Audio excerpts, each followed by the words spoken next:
नमस्ते दोस्तों, स्वागत है आपका मेरे चैनल डियर स्टोरी में। यहाँ हम आपके लिए लेकर आते हैं प्रेरणादायक कहानियाँ और जीवन से जुड़े अनमोल सीख। अगर आप नई और रोचक कहानियों से प्रेरित होना चाहते हैं तो हमारे साथ जुड़े रहें। चलिए आज की कहानी शुरू करते हैं। जीवन में कई बार हम ऐसी स्थिति में फंस जाते हैं जहां से निकलने का कोई रास्ता नहीं दिखता। हमारे मन में उथल पुथल मची रहती है, हम निराश और थके हुए महसूस करते हैं। इस कहानी में गौतम बुद्ध की एक अनमोल सीख के माध्यम से हम समझेंगे कि मन के भ्रम से कैसे बाहर निकला जा सकता है और जीवन को एक नई दिशा दी जा सकती है। कई साल पहले गौतम बुद्ध अपने शिष्यों के साथ एक दूरस्थ गांव की यात्रा पर निकले। उस गांव में लोगों ने पहले कभी बुद्ध को नहीं देखा था। गांव के लोग बुद्ध के आगमन से उत्साहित थे और उनकी शिक्षाओं को सुनने के लिए बेताब थे। जब बुद्ध और उनके शिष्य गांव में पहुंचे तो वहां के लोग उनका स्वागत करने के लिए इकट्ठे हो गए। एक महिला जिसका नाम आनंदी था बुद्ध के पास आई। उसके चेहरे पर थकान और निराशा की रेखाएं साफ झलक रही थीं। उसने बुद्ध से विनती की, भगवान, मैं बहुत थकी हुई हूं। मेरा मन हमेशा चिंताओं और शंकाओं से भरा रहता है।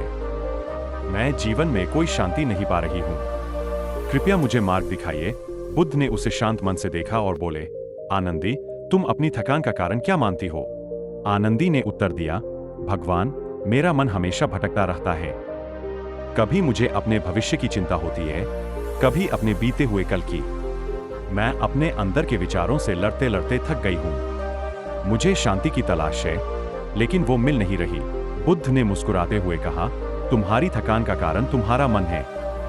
तुम अपने मन के विचारों में इतनी उलझी हुई हो कि तुमने स्वयं को ही खो दिया है। चलो, मैं तुम्हें एक कहानी सुनाता हूं। इस कहानी में तुम्हें तुम्हारी समस्या का समाधान मिलेगा। एक समय की बात है, एक युवा साधक जिसका नाम श्रवण था, ने एक महान गुरु से शिक्षा प्राप्त करने की ठानी। वह बहुत महत्वाकांक्षी था और जीवन में सत्य की खोज में लगा हुआ था। श्रवण ने गुरु के पास जाकर कहा, गुरुदेव, मैं जीवन का सत्य जानना चाहता हूं, कृपया मुझे शिक्षित करें। गुरु ने उसकी आंखों में देखा और कहा, यदि तुम जीवन का सत्य जानना चाहते हो तो पहले अपने मन को शुद्ध करना सीखो। श्रवण ने इसे चुनौती के रूप में लिया और तुरंत अपने मन को नियंत्रण में करने की कोशिश करने लगा। उसने ध्यान में बैठने का निश्चय किया और हर दिन घंटों ध्यान करता रहा। लेकिन जितना वह ध्यान करता, उतना ही उसका मन भटकता। उसे कभी बीते हुए दिनों की याद आती तो कभी भविष्य की चिंता सताने लगती। वह अपने मन को शांत नहीं कर पाता था और इससे उसकी निराशा बढ़ने लगी। एक दिन थक हार कर वह गुरु के पास गया और कहा, गुरुदेव, मैं कितनी भी कोशिश कर लूं, मेरा मन शांत नहीं होता। मैं बहुत थक गया हूं। गुरु ने मुस्कुराते हुए कहा, तुम्हारी थकान का कारण तुम्हारा प्रयास नहीं, बल्कि तुम्हारी सोच है। तुम्हारा मन तुम्हारा स्वामी बन गया है, जबकि उसे तुम्हारा सेवक होना चाहिए।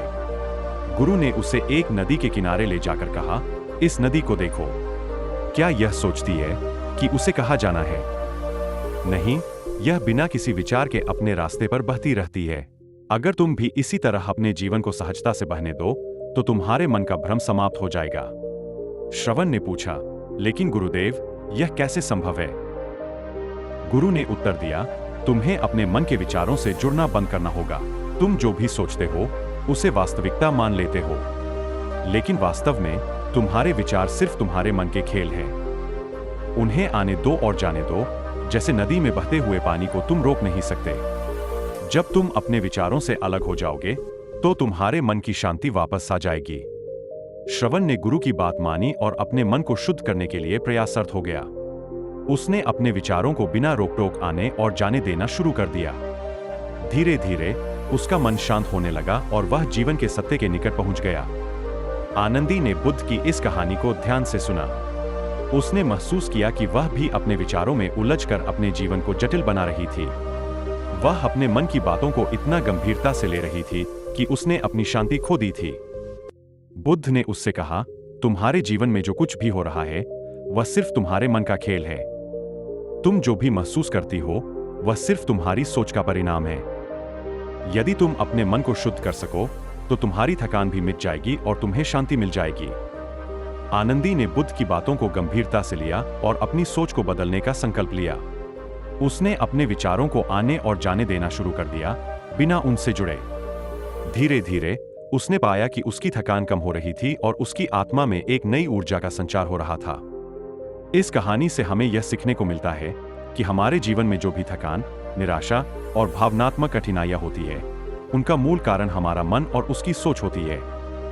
अगर हम अपने मन के विचारों को समझ सकें और उन्हें केवल विचार मात्र मान सकें, तो हम उन भावनाओं से मुक्त हो सकते हैं जो हमें थका रही है। गौतम बुद्ध की इस सीख में हमारे जीवन के लिए एक महत्वपूर्ण संदेश छुपा है। हमें अपनी सोच को समझना और उसे नियंत्रण में रखना सीखना होगा। तभी हम अपनी थकान से मुक्ति पा सकते हैं और एक सुखी, शांतिपूर्ण जीवन की ओर बढ़ सकते हैं। यह कहानी आपको अपने जीवन में मानसिक शांति और ऊर्जा पाने के लिए प्रेरित करेगी। अगर आपको यह वीडियो पसंद आई तो कृपया इसे लाइक करें, चैनल को सब्सक्राइब करें और अपने दोस्तों के साथ शेयर करें। हमें कमेंट्स में बताएं कि इस कहानी ने आपके जीवन में क्या बदलाव लाने में मदद की। धन्यवाद और ध्यान रखें।